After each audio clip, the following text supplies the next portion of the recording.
जैसा कि दोस्तों 28 नवंबर 2025 को दीन दयाल उपाध्याय गोरखपुर यूनिवर्सिटी यानी कि डीडीयू का जो बॉटनी का सेकंड पेपर है जिसका टाइटल है molecular biology and bio informatics, तो इस पेपर का मैं आंसर की लेकर आया हूं।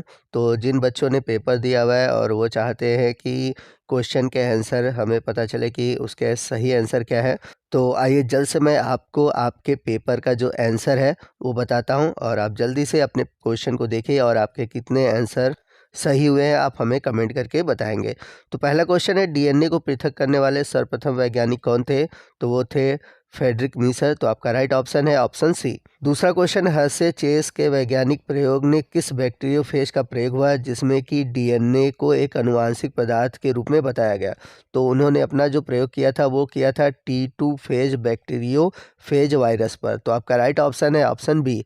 क्वेश्चन नंबर थर्ड है, डीएनए प्रतिकृति के निम्नलिखित में से कौन सा मॉडल मिशेल्सन और स्टाइहल द्वारा सही साबित हुआ था? तो आप सभी ने सेमी कंजर्वेटिव थ्योरी पढ़ा होगा जिसमें पता होगा कि जब नए डीएनए का फॉर्मेशन होता है तो नए डीएनए में हाफ जो कैरेक्टर होते हैं वो पेरेंट के होते हैं। तो यही सेमी कंजर्वेटिव मॉडल दिया था इन दोनों वैज्ञानिक ने। क्वेश्चन नंबर 4 है, प्रोकैरियोटिक्स में डीएनए की जो प्रतिकृति होती है वो विशिष्ट स्थान से शुरू होती है, उसे क्या कहा जाता है? तो प्रोकैरियोटिक्स रेप्लिकेशन आप पढ़े होंगे तो वहाँ पर आपको पता होगा कि ये स्पेसिफिक स्थान पर रेप्लिकेशन होता है, तो उस पोजीशन को हम बोलते हैं ORIC। तो आपका राइट ऑप्शन है ऑप्शन बी। अगला क्वेश्चन यानी कि क्वेश्चन नंबर 5 है कि डीएनए हेलिक्स को खोलने के लिए कौन सा एंजाइम जिम्मेदार होता है? तो आपको बता दें कि डीएनए हेलिक्स को खोलने के लिए हेलिकेज जिम्मेदार होता है। तो आपका राइट ऑप्शन है ऑप्शन सी। चलते हैं क्वेश्चन नंबर 6 की ओर। In eukaryotes the replication of DNA is, यानी कि यूकैरियोटिक में डीएनए की जो प्रतिकृति है वो कैसी होती है? तो ये होती है डिसकंटिन्यूअस। तो आपका राइट ऑप्शन है ऑप्शन डी। क्वेश्चन नंबर 7 है, आप सभी ने डीएनए रिप्लिकेशन पढ़ा होगा, तो जब डीएनए रिप्लिकेशन होता है तो उस दौरान बनता है ओकाजाकी फ्रैगमेंट। तो ये जो ओकाजाकी टुकड़े हैं वो किस स्टैंड पर संश्लेषित होते हैं? ये क्वेश्चन नंबर 7 में पूछा गया है। तो आपको बता दें कि जो ओकाजाकी स्टैंड बनते हैं वो बनते हैं लैगिंग स्टैंड पे। तो आपका राइट ऑप्शन है ऑप्शन बी। क्वेश्चन नंबर 8 की बात करते हैं, प्रोकैरियोट्स में आरएनए प्राइमर किस एंजाइम द्वारा हटाया जाता है? तो आपको बता दें कि प्रोकैरियोट्स में जो आरएनए प्राइमर है वो हटाया जाता है डीएनए पॉलीमरेज फर्स्ट के द्वारा। तो आपका राइट ऑप्शन है ऑप्शन फर्स्ट। क्वेश्चन नंबर 9 है, टेलोमेरेज एंजाइम मदद करता है? तो यहाँ पर मेरे हिसाब से जो आंसर है वो है adding nucleotide at 3 prime end of RNA primer, यानी कि आरएनए प्राइमर के जो 3 प्राइम छोर है उस पर न्यूक्लियोटाइड को जोड़ता है। तो आपका राइट ऑप्शन है वो है ऑप्शन बी।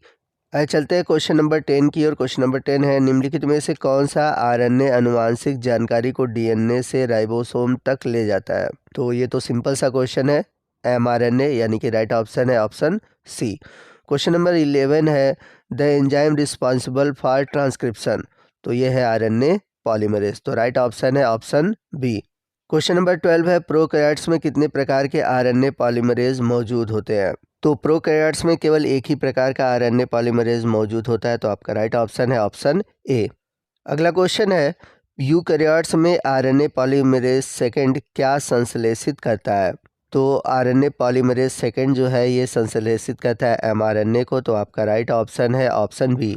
क्वेश्चन नंबर 14 है, लैक ओपेरॉन मॉडल किसके द्वारा दिया गया था? तो बहुत सिंपल सा क्वेश्चन है, लैक ओपेरॉन मॉडल जो है ये दिया गया था जैकब और मुनोत के द्वारा। तो आपका राइट ऑप्शन है ऑप्शन ए। चलते हैं क्वेश्चन नंबर 15 की ओर। क्वेश्चन नंबर 15 है, लैक ओपेरॉन में ऑपरेटर जीन का क्या कार्य है? तो जो ऑपरेटर जीन है ये रिप्रेसर प्रोटीन के साथ जुड़ता है और आरएनए पॉलीमरेज की जो सिंथेसिस है उसको रोक देता है। तो इस क्वेश्चन का जो राइट ऑप्शन है ऑप्शन बी है, बाइंड द रिप्रेसर प्रोटीन, यानी कि रिप्रेसर प्रोटीन के साथ जुड़ना।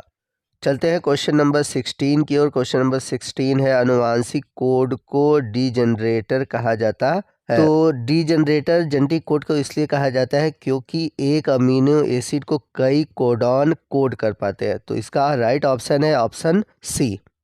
क्वेश्चन नंबर 17 की ओर चलते हैं। क्वेश्चन नंबर 17 है, यूकैरियोट्स में जीन विनिमय मुख्य रूप से किस स्तर पर होता है? तो ये होता है ट्रांसक्रिप्शन लेवल पर। तो आपका राइट ऑप्शन है ऑप्शन बी। क्वेश्चन नंबर 18 है, ट्रांसलेशन के दौरान प्रारंभिक कोडॉन AUG कोड करता है। तो बहुत सिंपल सा है, हम सभी जानते हैं कि AUG कोड होता है वो मेथियोनीन के लिए होता है। तो राइट ऑप्शन है ऑप्शन बी। क्वेश्चन नंबर 19 है, DNA खंड को नाइट्रोसेलुलोज झिल्ली पर स्थानांतरित करने के लिए किस तकनीक का यूज़ करते हैं। तो इस क्वेश्चन का जो राइट ऑप्शन है ऑप्शन सी है, साउदर्न ब्लॉटिंग। क्वेश्चन नंबर 20 है, नॉर्दर्न ब्लॉटिंग का उपयोग किसका पता लगाने में किया जाता है। तो आप सभी ने नॉर्दर्न ब्लॉटिंग टेक्निक पढ़ा होगा, तो आपको पता होगा कि इस टेक्निक का यूज़ हम करते हैं RNA को आइडेंटिफाई करने के लिए। तो आपका राइट ऑप्शन है ऑप्शन बी। चलते हैं क्वेश्चन नंबर 21 की ओर। क्वेश्चन नंबर 21 है, निम्नलिखित में से कौन सा DNA मार्कर है। तो बहुत सिंपल सा क्वेश्चन है, आपने पढ़ा होगा अलग अलग तरह के DNA मार्कर, और उन सभी DNA मार्कर में से जो यहाँ पर ऑप्शन में सही ऑप्शन दिया है वो है RAPD। तो आपका राइट ऑप्शन है ऑप्शन ए। तो यहाँ पर मैं आपसे क्वेश्चन पूछना चाहूँगा कि RAPD का फुल फॉर्म क्या होता है, आप हमें कमेंट करके बताएंगे। क्वेश्चन नंबर 22 है, RFLP का पूरा नाम बताना है। तो इसका पूरा नाम है रिस्ट्रिक्शन फ्रेगमेंट लेंथ पॉलीमॉर्फिज्म। तो आपका राइट ऑप्शन है ऑप्शन बी। क्वेश्चन नंबर 23 है, PCR का मुख्य रूप से उपयोग किया जाता है। तो PCR का जो मुख्य रूप से उपयोग किया जाता है DNA की संख्या बढ़ाने के लिए, यानी कि एम्प्लीफिकेशन के लिए। तो आपका जो राइट ऑप्शन है ऑप्शन बी है। क्वेश्चन नंबर 24 है, रिवर्स ट्रांसक्रिप्टेज PCR में प्रयुक्त एंजाइम है। तो यह एक रिवर्स ट्रांसक्रिप्टेज पॉलीमरेज एंजाइम है। तो आपका राइट ऑप्शन है ऑप्शन सी। क्वेश्चन नंबर 25 है, मोनोक्लोनल एंटीबॉडी जो है वो किससे उत्पादित किया जाता है। तो ये तैयार किया जाता है हाइब्रिडोमा सेल से। तो आपका राइट ऑप्शन है ऑप्शन बी। क्वेश्चन नंबर 26 है, एलिसा परीक्षण मुख्य रूप से किसके उपयोग में किया जाता है। तो ये प्रोटीन या एंटीबॉडी का पता लगाने में किया जाता है। तो आपका राइट ऑप्शन है ऑप्शन ए। चलते हैं क्वेश्चन नंबर 27 की ओर। DNA फिंगरप्रिंटिंग का सिद्धांत किस पे आधारित है। तो ये आधारित है RFLP पे। तो आपका राइट ऑप्शन है ऑप्शन बी। क्वेश्चन नंबर 28 है, SNP का मतलब है सिंगल न्यूक्लियोटाइड पॉलीमॉर्फिज्म। तो आपका राइट ऑप्शन है ऑप्शन ए। क्वेश्चन नंबर 29 है, निम्नलिखित में से कौन सा निम्नलिखित कीट प्रतिरोधी ट्रांसजेनिक फसल का उदाहरण है। तो कीट प्रतिरोधी होता है वो है BT फसलों को बोला जाता है। तो यहाँ पर है BT कपास। तो आपका राइट ऑप्शन है ऑप्शन सी। क्वेश्चन नंबर 30 है, आनुवांशिक इंजीनियरिंग अनुप्रयोग जो विशेष रूप से पौधों को ग्लाइफोसेट जैसे शाकनाशी के प्रति प्रतिरोधी बनाता है, इसका उदाहरण है। तो इस क्वेश्चन का जो राइट ऑप्शन है ऑप्शन बी है, round up ready soybean. Question number 31 है, गोल्डन राइस एक ट्रांसजेनिक फसल है जो मुख्य रूप से बेहतर गुणवत्ता वाले गुणों के लिए जाना जाता है। विशेष रूप से किस पोषक तत्व या पूर्ववर्ती से संवर्धन से संबंधित है। तो ये विटामिन ए यानी कि बीटा कैरोटीन के माध्यम से जुड़ा हुआ है। तो आपका राइट ऑप्शन है ऑप्शन सी।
तो दोस्तों आपके कितने क्वेश्चन यहाँ पर सही हुए आप हमें कमेंट करके बताएंगे।